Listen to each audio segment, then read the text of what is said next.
Eita, domínio. Ui!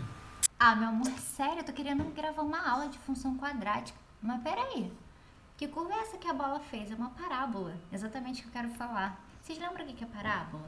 Parábola é uma curva definida como o conjunto dos pontos que tem a mesma distância de um ponto dado, que a gente chama de foco, e de uma reta, que a gente chama de diretriz. Mas se a gente quisesse saber qual a distância que o chute do Messi alcançou, quanto tempo esse gol demorou, ou mais ainda qual a relação entre a distância e a altura da bola, ou a altura da bola e cada instante depois do chute, bom, a gente pode resolver esse problema usando função. Vocês lembram da aula passada que vocês viram função de primeiro grau, cujo gráfico era uma reta? Bom, agora a gente vai ver outro tipo de função, cujo gráfico tem que ser uma parábola. Vocês repararam que a parábola ela tem uma simetria, é como se eu tivesse um espelho no meio dela. Bom, então eu tenho que pensar numa função que vai me dar essa simetria, valores de x diferentes com imagens iguais. Bom, a primeira função que eu consigo imaginar é a função x ao quadrado, já que se eu pego dois números iguais em módulo, né, isso é um positivo e outro negativo, o quadrado deles é igual. Então, vamos tentar fazer o gráfico dessa função aqui, x ao quadrado.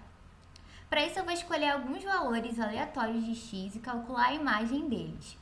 Escolhi o primeiro ponto como sendo menos 3. E aí, eu vou calcular f de menos 3. Bom, a leizinha me diz que para calcular f de um número, eu pego esse número e elevo ao quadrado. Então, menos 3 ao quadrado é 9. E assim, eu obtenho o primeiro ponto do meu gráfico, menos 3, 9. Vou fazer a mesma coisa para vários outros pontos que eu escolhi, vários outros valores de x, de menos 2 até 3, e obtive esses pontos todos aqui. Então, estão aqui todos os pontos que eu quero marcar. Primeiro ponto que eu quero marcar, menos 3 e 9. Então, vou lá no eixo x, vou procurar o menos 3, tá mais ou menos aqui. Vou no eixo y, procurar o 9, tá mais ou menos aqui. Então, vou marcar meu ponto menos 3, 9. E aí, vou fazer a mesma coisa com os outros. Menos 2, 4. Menos 1, 1. 0, 0. O ponto 1, 1. O ponto 2, 4. E o ponto 3, 9. Então, se a gente fosse ligar esses pontos, a gente vê que isso tá bem parecido com uma parábola, né? Eu vou colocar mais dois pontos aqui embaixo. Eu escolhi aqui aleatoriamente o ponto menos 1 sobre 2, cuja imagem é 1 quarto, e o ponto 1 sobre 2, cuja imagem é 1 quarto. Pra gente ver como esse finalzinho tá bem arredondado, né? Bem parecido com uma parábola. E se você escolher qualquer ponto e calcular a imagem dele, qualquer valor de x, calcular a imagem dele, esse ponto vai cair sobre essa parábola. Bom, vamos botar a mão na massa? Quero que vocês tentem esboçar o gráfico de algumas funções que eu escolhi. Então, a primeira, ó, peguei a função que a gente fez anteriormente, x ao quadrado, e somei um x. O que será que vai acontecer com o gráfico dessa função? Segunda função, peguei a anterior, somei um. Terceira função, peguei a anterior, multipliquei o x ao quadrado por 2. E a última que eu quero que vocês tentem é a função menos x ao quadrado. Então, só a nossa original lá, o x ao quadrado, multiplicado por menos 1, né? Com sinal negativo. O que será que vai acontecer com o gráfico dessas funções? Bom, para esboçar o gráfico, o que vocês podem fazer? Uma tabelinha que nem eu fiz no exemplo anterior, né? Vocês escolhem valores quaisquer para x. Eu coloquei esses aqui como exemplo, como uma dica, mas não precisa ser exatamente esses. Só lembrando que se você pegar números muito complicados, quebrados ou muito grandes, você vai fazer muitas contas, né? Então, vamos pegar números mais simples. Então, vocês pausem o vídeo aqui, tentem fazer esses gráficos, que agora eu vou mostrar eles, né? Para vocês conferirem se vocês conseguiram achar. Então, a primeira função,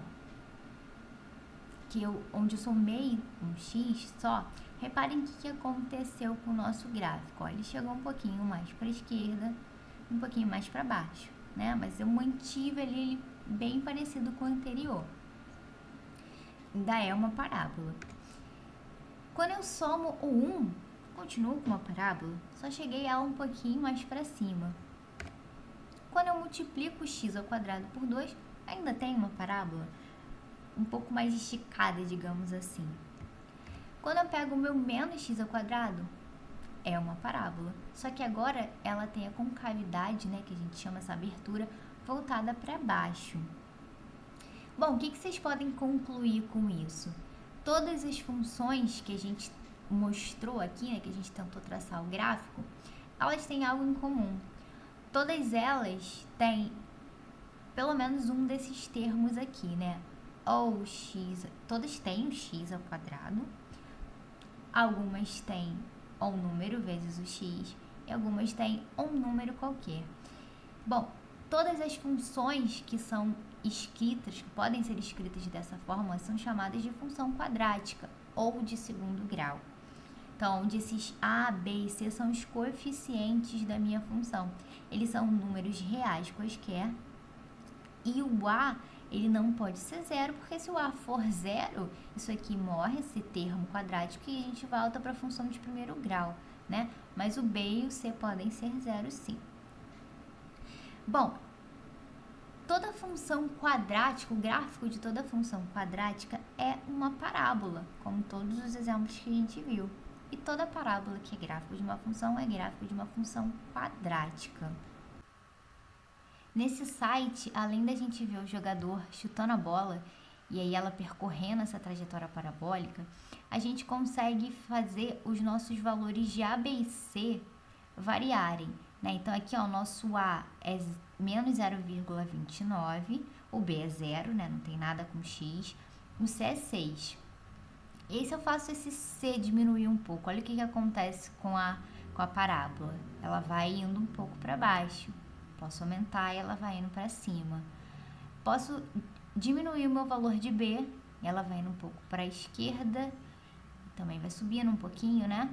Se eu aumento o meu valor de B, ela vai lá para o outro lado e sobe um pouquinho.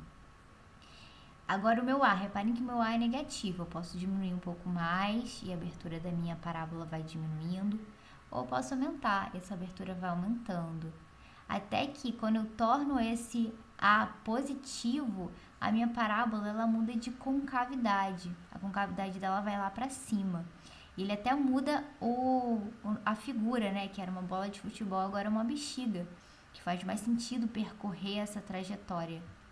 Então, como a gente viu na nossa animação, a gente pode perceber a concavidade da nossa parábola olhando para o sinal do x ao quadrado, que é o nosso A. Se esse A for positivo, maior do que zero, né, a concavidade da parábola é voltada para cima. Se o A for negativo, menor do que zero, a parábola tem concavidade para baixo. Bom, então vamos voltar para o nosso gol do Messi. Se a gente quiser saber quanto tempo que a bola levou para tocar o solo de novo a partir do momento que o Messi chutou a bola, o que a gente vai fazer? Bom, a gente pode representar a trajetória dessa bola por uma função, onde essa função vai variar de acordo com o tempo, de acordo com os segundos após o chute do Messi. Então, o meu x vai representar o tempo, o meu f de x vai representar a altura da bola. Então, a gente sabe que quando ele chutou no instante zero, a altura da bola era zero, e aí ela vai voltar a ser zero quando ela bater no solo de novo. Eu quero descobrir exatamente em que instante isso aconteceu. Eu quero saber para que valor de x a minha função se anulou. Isso a gente chama de raiz da função. Bom, então vamos supor que a função que descreve a altura da bola é essa aqui, menos 2x ao quadrado mais 3x. Então, eu preciso encontrar a raiz dessa equação de segundo grau. Reparem que eu tenho x aparecendo nas duas parcelas dessa minha soma. Então, eu posso colocar ele em evidência, né? Se eu fizer a distributiva aqui, eu volto para a linha de cima. Bom, o produto de dois números é zero, então eu tenho certeza que pelo menos um deles é zero. Assim, a minha solução é ou o x é zero ou menos 2x mais 3 é zero. E aí, resolvendo isso aqui, eu encontro que x igual a 1,5. Então, a bola toca o chão novamente depois de 1,5 segundos. Agora eu vou deixar aqui um problema análogo para vocês resolverem, tá? Agora aqui é um lançamento de um míssil, e aí eu quero saber quando ele toca o chão novamente, e aqui eu te dei a função. Vou deixar aqui a solução, mas vocês pausem o vídeo, tentem fazer e depois vejam a solução. Agora, se a gente quiser determinar a raiz ou as raízes de uma função diferente, reparem a diferença dessa para a anterior. Nessa, eu não tenho nenhum termo só com x, né? O meu b é 0. E eu tenho um termo que não tem x, coisa que eu não tinha na anterior. Ou seja, o meu c aqui é menos 12, não é 0. Bom, para achar as raízes, fica mais fácil ainda.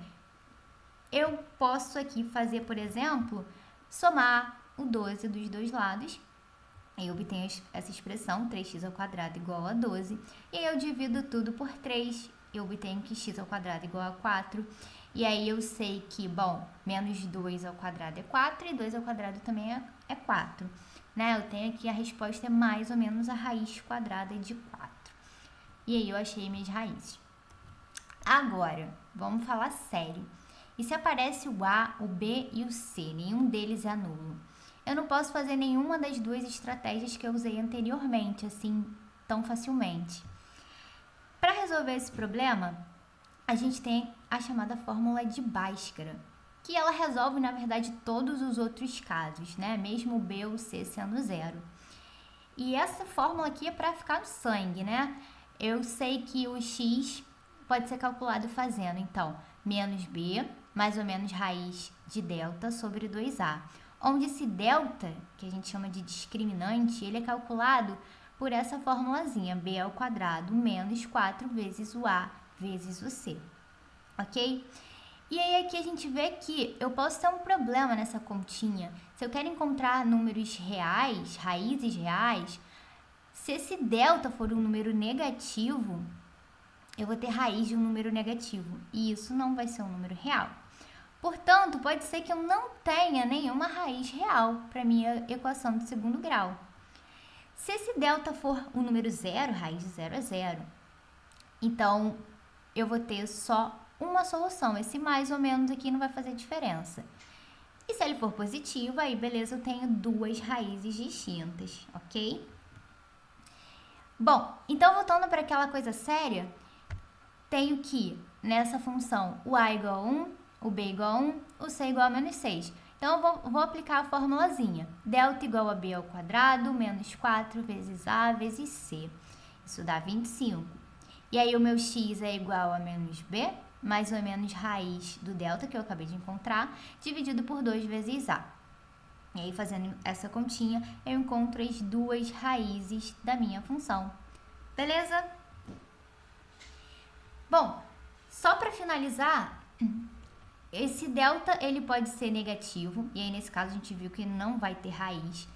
E o que vai influenciar no meu gráfico? Bom, se a minha função não tem raiz, ela não vai tocar o eixo x, né? Nenhum valor de x vai anular a minha função.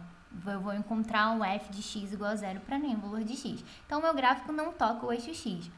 Se o meu delta é 0, a gente viu que a gente vai ter uma raiz só, e aí o meu gráfico vai intersectar o eixo x em apenas um ponto. Qual ponto? No ponto da raiz, né? O valor de x tal que f de x igual a 0. Já se o meu delta for maior do que 0, a gente tem duas raízes. E aí o gráfico vai intersectar o eixo x em dois pontos diferentes, exatamente nos pontos da raiz.